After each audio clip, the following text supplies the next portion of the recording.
This is Coral again, continuing with pronunciation. Once again, as I showed you on the first video, let me show you on this video.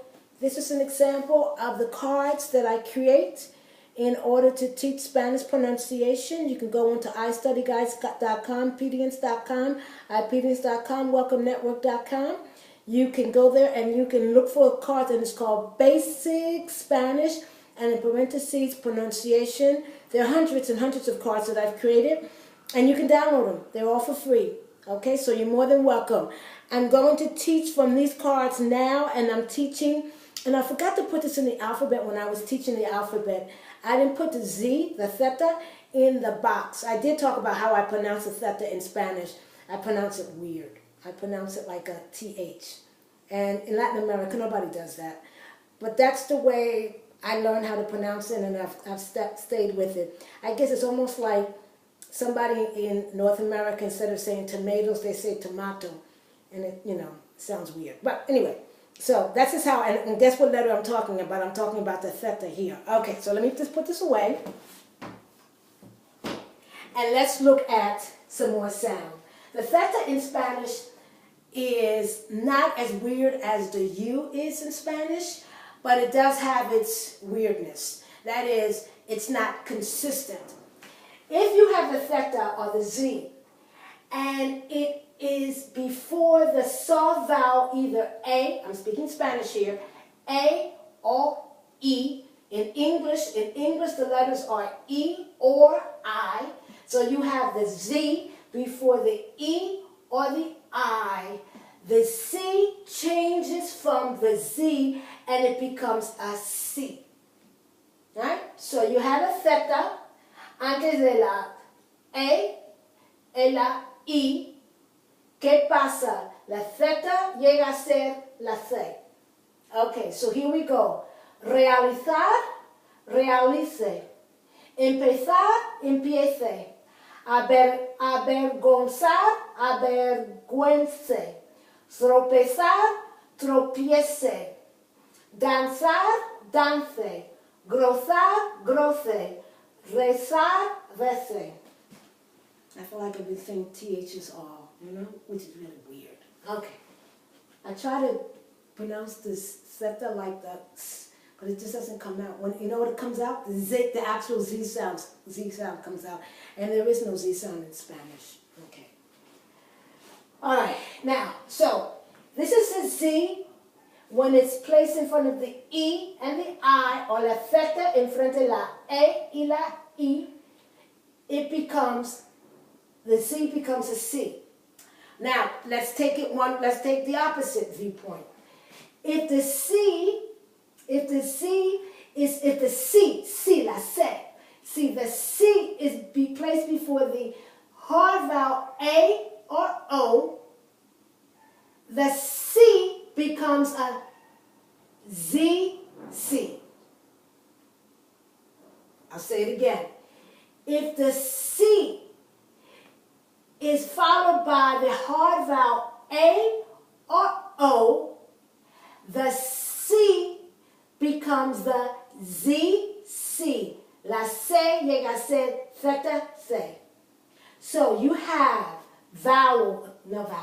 verbs that end in CER and verbs that end in CIR, and that rule must apply. For example, I think we all know, if you speak any Spanish at all, you know the verb conocer. But if you want to say I, it's conozco. See, I did it. Conozco, right? Now, parecer, parezco. Aparecer, aparezco. Aborrecer, aborrezco. Crecer, crezco. Balbucir, balbuzco. Inducir, induzco. Pertenecer, pertenezco. Okay, so let me just go over the rule one more time very quickly. If the Z is followed by the soft vowel either E or I, la theta y después la vocal E or I, right? The Z becomes a C. And I'll give you two examples. Realizar, realice, y empezar, empiece. Okay. But if the C is followed by the hard vowels A, let me do it in English. Let me just do it all in English. Followed by the hard vowel A, the A in English, and the O in English, then the C becomes a ZC. And this is especially pertinent when you're talking about the verbs that end in CER or CAR. I'll give you two examples. Conocer, that's the infinitive, but if you're talking about the I form, conozco, right? This would also be true when you're talking about the subjunctive form, conozca, right? Or padecer, parezco, right? Once again, it's really important when you're talking about the jo form and when you're talking about the subjunctive. And also when you're talking about the C changing to a C in front of the E and an I. So we're going to continue looking at vocabulary, sound corresponding to the alphabet and not corresponding. When it corresponds, there's no problem, right? Like the day. I'm not talking about the day. I'm not talking about the L, like maybe, but not the L, because there's no problem, right? There is a slight problem with the NA, but it's very slight, and you can find those in the card. So I'll be back, and we're going to talk about more vowels, more consonants, and how sound doesn't necessarily correspond to what you see in the alphabet. Corrala McLean, iStudyGuys.com, welcome.com, I'm in CAB, and you can also put down my name. My name is C-A-R-R-A-L-A. That's my first name. My last name is Ficklin, F as in food, I-C-K-L-I-N. And then I have two last names. My mother's last name is McLean, M-C-C-L-A-I-N. And then you can put down this in the Google search engine, and then you can put down Corrala Ficklin McLean grammar, Corrala Ficklin McLean Spanish, Corrala Ficklin McLean whatever.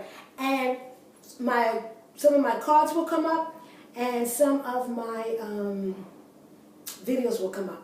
Okay, thank you. Have a good day now. Bye.